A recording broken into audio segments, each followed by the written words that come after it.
Soft സിൽക്കിൽ നല്ല beautiful ആയിട്ടുള്ള ഹാൻഡ് എംബ്രോയ്ഡറി ചെയ്ത സെറ്റാണ് നമ്മൾ ഈ വീഡിയോയിൽ കാണുന്നത്. ടോപ്പ് നമുക്ക് നല്ല സോഫ്റ്റ് സിൽക്ക് ഫാബ്രിക്കിലാണ് വന്നേക്കുന്നത്. എന്നിട്ട് അതിൽ ഫുള്ളായിട്ട് നമുക്കിങ്ങനെ ഹാൻഡ് വർക്ക്, യോക്കിലേക്ക് ഹാൻഡ് വർക്കാണ് വരുന്നത്. മിറർ വർക്കും ചെയ്ത് ഹൈലൈറ്റ് ചെയ്തിട്ടുണ്ട്. പിന്നെ ടോപ്പിൻ്റെ താഴേക്ക് വരുമ്പോഴത്തേക്ക് കുഞ്ഞു കുഞ്ഞ് എംബ്രോയ്ഡറി ചെയ്തിട്ടാണ് ഹൈലൈറ്റ് ചെയ്തേക്കുന്നത്. എൻഡിലേക്ക് വരുമ്പോൾ ചെറിയൊരു ക്രോഷ്യയുടെ ലേസ് കൊടുത്തിട്ടുണ്ട്.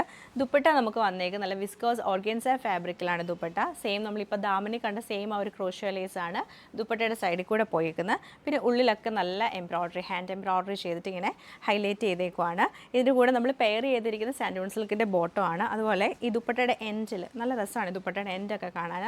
ഫുള്ളായിട്ടും കാന്ത എംബ്രോയ്ഡറി ആണ് ചെയ്തേക്കുന്നത്. അതൊരു 3 കളേഴ്സിലാണ് ഈ ഒരു എംബ്രോയ്ഡറി പാറ്റേൺ വന്നേക്കുന്നത്. സൈഡിൽ സ്വീക്കൻസ് വർക്കുണ്ട്. ഓവറോൾ ഇങ്ങനെയാണ് ഈ ഒരു സൽവാറിൻ്റെ പാറ്റേൺ നമുക്ക് വരുന്നത്. അതുപോലെ തന്നെ നമുക്കിതിൻ്റെ കളേഴ്സ് അവൈലബിൾ ആയിട്ടുള്ളത് നല്ലൊരു ഹെൽത്തി യെല്ലോ ഷെയ്ഡിലാണ് വന്നേക്കുന്നത് ഇത്. അതുപോലെ നല്ലൊരു കോഫി ബ്രൗൺ ഷെയ്ഡിൽ വരുന്നുണ്ട്. നല്ല ഡാർക്ക് ബ്രൗൺ ആണ്. പിന്നെ വരുന്നത് നമുക്കൊരു ബ്ലൂ ടോൺ, ഡാർക്ക് ബ്ലൂ ടോണിലാണ് വന്നേക്കുന്നത്. 3 കളേഴ്സിലും കൂടെ നമ്മൾ ഇൻക്ലൂഡ് ചെയ്തിട്ടുണ്ട്. അപ്പോൾ ഇതിൻ്റെ എല്ലാം കളക്ഷൻ നമുക്ക് ഡീറ്റെയിൽ ആയിട്ട് കണ്ടുവെക്കാം.